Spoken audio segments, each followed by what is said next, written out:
तो बेटा आज भी हम मॉक टेस्ट 8 लेकर के आ गए हैं आपके सामने, और जो भी क्वेश्चन सब रखे गए हैं एक से बढ़कर एक रखे गए हैं। और एक बात आपको याद रखना है कि अगर आप चैनल पे नए हैं तो लाइक शेयर एंड सब्सक्राइब करना नहीं भूलना है आपको, और समय को बर्बाद नहीं करेंगे। क्वेश्चन नंबर 1 पे ध्यान देते बेटा। ये भी मॉक टेस्ट हम जो बना रहे हैं बेटा, ये भी डेच्यू एंट्रेंस, एनडीए, एयरफोर्स और नेवी को ध्यान में रखते हुए देते हुए किया जा रहा है। तो क्वेश्चन नंबर 1 पे ध्यान देते। क्वेश्चन नंबर 1 हमारा कह क्या रहा है कि कौन सा समय का मात्रक नहीं है।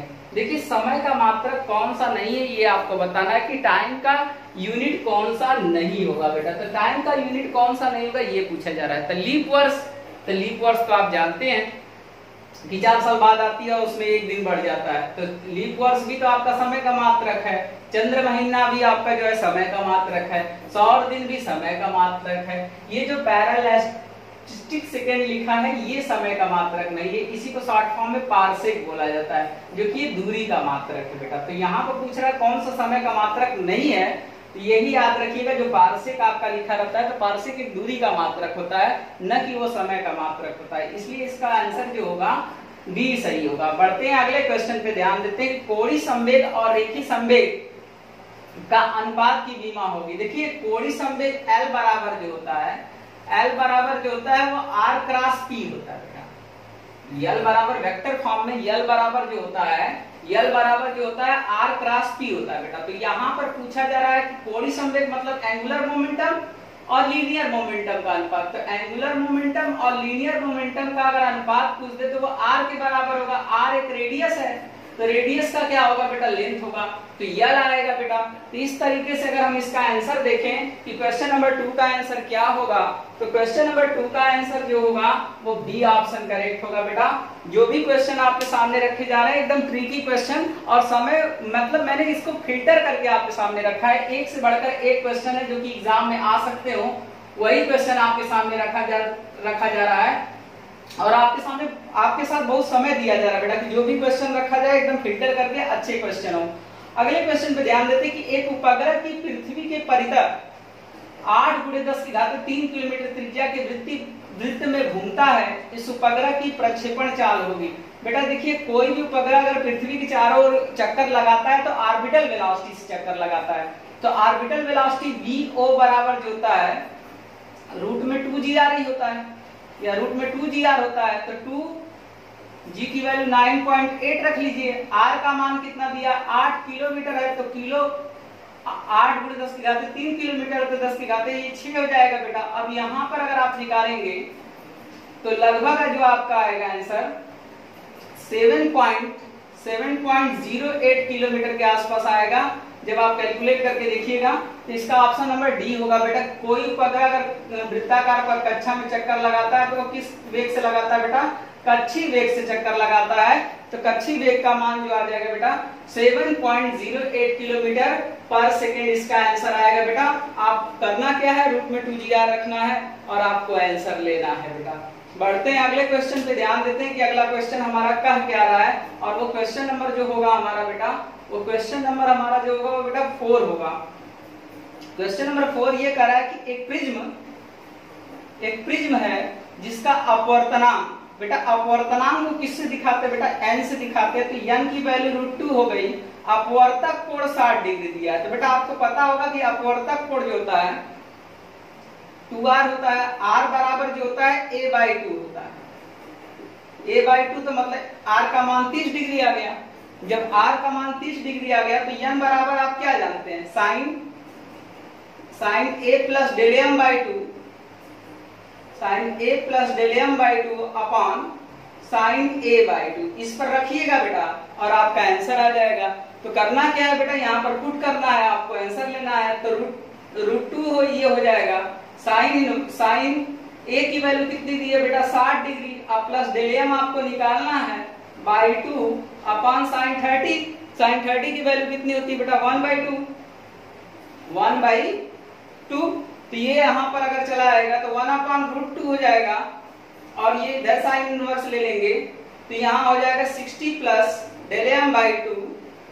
ये आएगा कितना, ये आ जाएगा √2।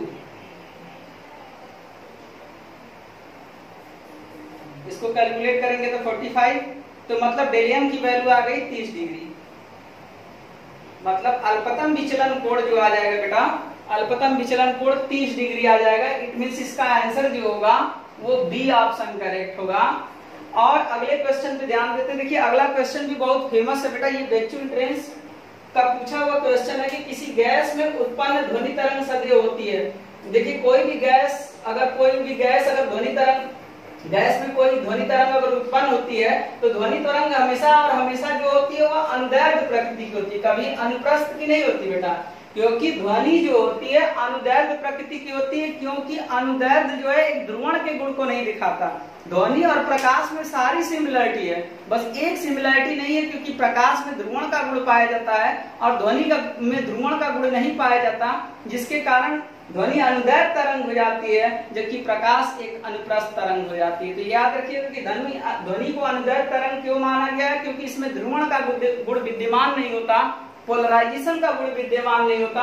इस कारण से ध्वनि को कैसी तरंग मानी गई है, अनुदैर्ध्य तरंग मानी गई है। बेटा ये क्वेश्चन तो इतना ज्यादा फेमस है कि जैसे हम क्या बोले।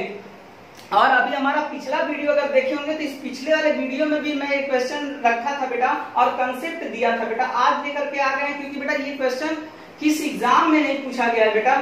यहाँ तक कि जो पीजीटी में लोग टीचर बनते हैं उसमें भी ये क्वेश्चन आ चुका है कि नियान परमाणु का चुंबकीय आघूर्ण होगा। मैंने उस दिन बता दिया था कि जितने भी नोबल गैस होते हैं बेटा, अक्रिय गैस होते हैं, उनका चुंबकीय आघूर्ण सदैव शून्य होता है बेटा। क्योंकि हमारा मॉडल टेस्ट मॉक टेस्ट 6 या 7 में मैं ये बताया था कि जिसमें भी पेयर्ड इलेक्ट्रॉन हो या जो भी नोबल गैस होती हैं उनका चुंबकीय आघूर्ण सदैव और सदैव शून्य होता है। बिना लगाए आंख मूंद करके इसका आंसर मार के चले आइएगा। जितने भी नोबल गैस है बेटा, हीलियम, नियान, आर्गन, जेनान, ये सब जितने भी अक्रिय गैस होंगे बेटा, उनका चुंबकीय आघूर्ण सदैव और सदैव क्या होता है, शून्य होता है। अब ये क्वेश्चन बेटा, क्वेश्चन नंबर जो 7 लेकर के आया बेटा, बहुत फेमस, क्योंकि इसको लोग पढ़ाते हैं तो बड़ा गड़बड़ बता देते हैं कि अणुचुंबकीय पदार्थ। जब मैं देखा हूं कि बहुत सारे लोग बताया कि अणुचुंबकीय पदार्थ ताप पर निर्भर नहीं करता, ऐसा कुछ किताबों में भी मैंने भी मिस प्रिंटिंग देखा है कि अणुचुंबकीय पदार्थ सीधे लिख दिया है कि वो ताप पे निर्भर नहीं करता। अगर ऐसे में कहीं पर भी आपको लिखवाया गया होगा तो गलत है बेटा। अणुचुंबकीय पदार्थ जो होती है उसकी चुंबकीय प्रवृत्ति कार्य ताप पर किस प्रकार निर्भर करती है, तो मैं बता दूं कि वह इनवर्सली प्रोपोर्शनल होती है ताप के। बहुत सारे लोग लिखवा देते हैं कि केवल लौह चुंबकीय पदार्थ ताप पर निर्भर करता है, ऐसा गलत है बेटा। अणुचुंबकीय पदार्थ भी ताप पर निर्भर करता है। अगर ताप को एकदम गिरा करके निगेटिव की ओर लेके चले जाएं, ताप को गिरा करके एकदम निगेटिव की ओर लेके चले जाएं, तो मैं बता दूं कि अणुचुंबकीय पदार्थ लोह चुंबकीय पदार्थ में बदल जाएगा।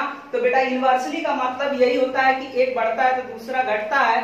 अर्थात बेटा यहाँ पर बहुत कम लोग बताते होंगे बेटा कि अणुचुंबकीय पदार्थ, साफ साफ किताबों में इंटरमीडिएट में भी लिख दिया है कि ताप पर नहीं निर्भर करता। नहीं बेटा, अगर किसी किताब में अगर ऐसा लिखा है तो वह गलत है बेटा। अणुचुंबकीय पदार्थ ताप पर निर्भर करती है, और ताप को गिरा करके एकदम माइनस की ओर लेके चले जाएं, एकदम निगेटिव की ओर लेके चले जाएं, तो अनुलोह चुंबकीय पदार्थ की तरफ प्रवृत्ति रखता है बेटा।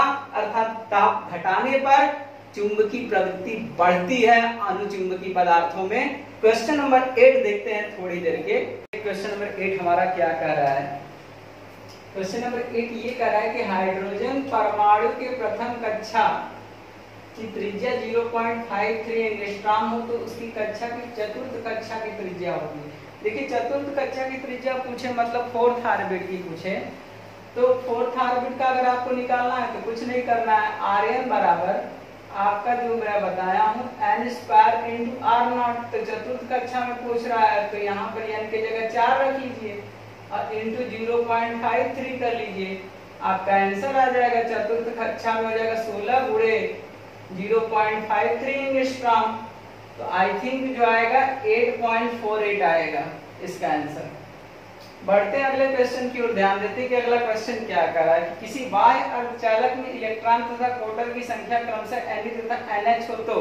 देखिए बाह्य अर्धचालक 2 तरह का होता है बेटा, एक n टाइप होता है, दूसरा p टाइप होता है। तो यहाँ पर तो क्वेश्चन में कुछ बोला नहीं, अगर n टाइप होता तो इलेक्ट्रॉन ज्यादा होता, p टाइप होता तो प्रोटॉन ज्यादा होता। यहाँ पर कुछ बोल ही नहीं रहा है, तो हम कैसे कहते कि इलेक्ट्रॉन ज्यादा होगा या प्रोटॉन ज्यादा होगा? अगर निज अर्धचालक होता तो दोनों को बराबर कर देते, इस कारण से इसका कोई ऑप्शन नहीं होगा, मतलब कोई नहीं होगा। देखिए इसमें लड़के गलती कर देंगे वाय अर्धचालक में, क्योंकि वाय अर्धचालक दो तरह का होता है, कि एन टाइप होता है, दूसरा पी टाइप होता है। तो दूसरा पी टाइप होता है, यहाँ तो कुछ बोला नहीं है वाय अर्धचालक में, इसलिए इसका ऑप्शन नंबर डी करेक्ट होगा।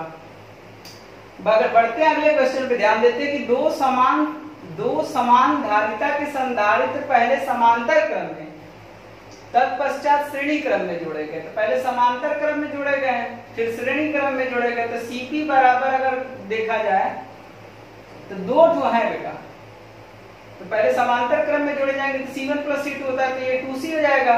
और जब श्रेणी क्रम में जुड़ेंगे तो C/2 हो जाएगा, C/n होता है इसका फार्मूला। तो कह रहा है दोनों अवस्थाओं में कुल धारिताओं का अनुपात पूछा जा रहा है। तो Cp/Cs कर लीजिए, तो अनुपात निकल जाएगा। Cp/Cs का अनुपात अगर आपसे पूछा जाएगा कि क्या आएगा, तो इसका तो 2C है और इसका देख रहे हैं कि C/2 है, तो यहां से आ जाएगा 4/1, मतलब 4:1 आ जाएगा। इट मींस इसका ऑप्शन नंबर बी करेक्ट हो जाएगा बेटा। बढ़ते हैं अगले क्वेश्चन पे, ध्यान देते हैं कि नियत ताप पर गैस का दाब बढ़ने पर जो है उसका औसत मुक्त पथ क्या होगा। औसत मुक्त पथ देखिए औसत मुक्त पथ पूछा जाएगा, तो याद रखिएगा कि औसत मुक्त पथ जो होती है वो दाब के व्युत्क्रमानुपाती होती है बेटा। तो यहाँ पर दाब बढ़ाने पर वो घटेगी बेटा। अगला क्वेश्चन पे ध्यान देते हैं कि अगला क्वेश्चन हमारा क्या कर रहा है। अगला क्वेश्चन ये कर रहा है कि प्रकाश विद्युत प्रभाव में H/E का अनुपात सभी धातुओं के लिए होता है। तो बेटा देखिए H/E जो होता है, H एक प्लैंक कांस्टेंट है जो कि बदल नहीं कर सकता। E चार्ज ऑफ इलेक्ट्रॉन होता है, 1.6 × 10⁻⁹ होता है। तो देखिए H/E का जो अनुपात होगा, H बदल नहीं सकता, चार्ज ऑफ इलेक्ट्रॉन बदल नहीं सकता, तो दोनों का जो अनुपात होगा बेटा वो सदैव और सदैव नियत होगा बेटा, वो बदलेगा नहीं। इस तरीके से हम लोग 12 क्वेश्चन कर लिए। क्वेश्चन नंबर 13 देखते हैं थोड़ी देर के बाद। तो बढ़ते हैं क्वेश्चन नंबर जो है 13 पे, ध्यान देते हैं कि वेक्टर A की दिशा ऊर्ध्वाधर ऊपर की ओर। देखिए वेक्टर A की दिशा ऊर्ध्वाधर ऊपर की ओर है, तो वेक्टर A की दिशा ऊर्ध्वाधर ऊपर की ओर होगी। तो A की दिशा ऊर्ध्वाधर ऊपर की ओर हो जाएगी, तो A को k कैप कर लीजिए। मैं बता चुका हूँ ईस्ट का नेगेटिव वेक्टर जो होता है आई कैप से दिखाते हैं, वेस्ट उसका नेगेटिव वेक्टर होगा, नॉर्थ को अगर जे से दिखाएंगे तो साउथ उसका नेगेटिव वेक्टर होगा, और अपवर्ड को दिखाते हैं के कैप से, तो डाउनवर्ड को दिखाते हैं -k कैप से। तो अपवर्ड बोल दिया तो k कैप हो जाएगा। बी की दिशा उत्तर की ओर है, तो उत्तर की दिशा को j कैप से दिखा दीजिए।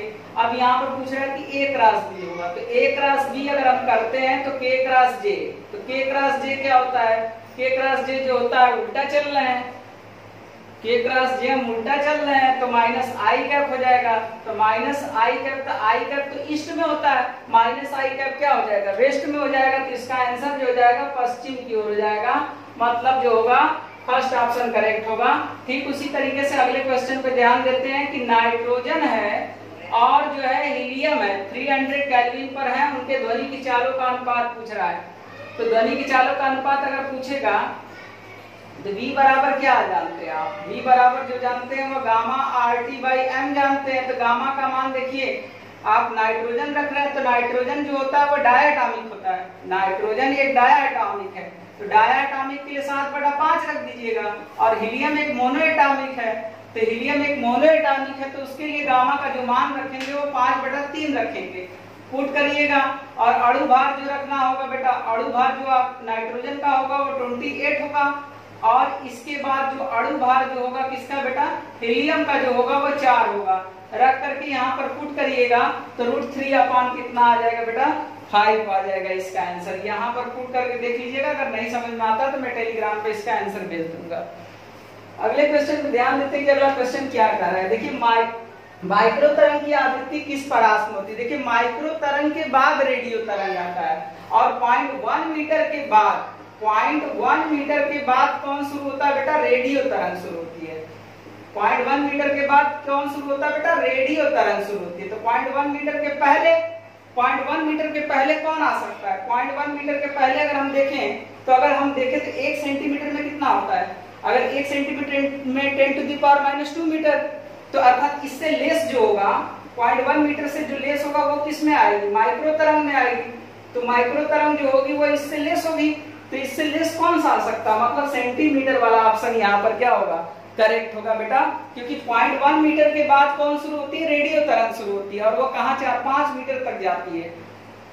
तो अगला बढ़ते हैं, किसी कुंडली का क्यू गुणांक किसका मापन करता है। देखिए क्यू गुणांक तो मोस्टली रूप से इंडक्टर के लिए यूज किया जाता है, लेकिन इससे मापन जो है म्यूचुअल इंडक्टेंस का भी कर सकते हैं, अन्योन्य प्रेरकत्व का भी कर सकते हैं। अगली बात पर आते हैं कि दशमलव संख्या। देखिए बेटा ये क्वेश्चन बेचू इंट्रेंस 2013 का है बेटा, लड़के इसमें बहुत ज्यादा घबरा गए थे, इसलिए इसको बताना उचित हमने समझा कि दशमलव संख्या पद्धति का रेडिक्स होता है। देखिए रेडिक्स जब पूछ दिया 2013 के बेचू इंट्रेंस में तो लड़के घबरा गए। रेडिक्स को कुछ नहीं करते बेटा, रेडिक्स एक तरह का आधार होता है बेटा, रेडिक्स एक तरह का क्या होता है, आधार होता है बेटा। और जो है हमारा दशमलव संख्या पद्धति का जो रेडिक्स होता है वो बेस जो होता है वो 10 होता है। दशमलव संख्या पद्धति का जो बेस होता है वो 10 होता है, बाइनरी संख्या पद्धति का जो बेस होता है वो 2 होता है बेटा।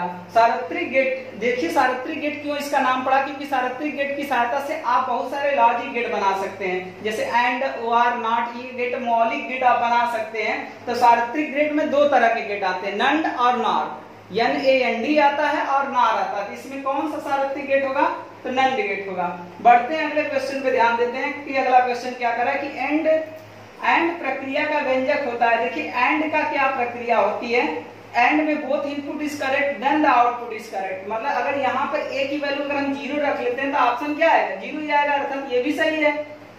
a इंटू ए करेंगे तब भी ए आएगा, a इंटू ए बार करेंगे, अगर इसको 0 कर लेते हैं तो इसका बार कितना आएगा, 1, 0 इंटू 1 0। इस तरीके से इसका ऑप्शन जो हो जाएगा सब सही होगा, मतलब डी हो जाएगा। तो देखिए जो भी क्वेश्चन आपके सामने रखे जा रहे हैं एक से बढ़कर एक, और सभी सिलेक्टेड क्वेश्चन आपको बेचू एंट्रेंस एयरफोर्स नेवी से रिलेटेड रखे जा रहे हैं। तो जल्दी मिलते हैं मॉक टेस्ट 9 पर, और अगर आप चैनल पे नए हैं तो लाइक शेयर एंड सब्सक्राइब करना ना भूलें।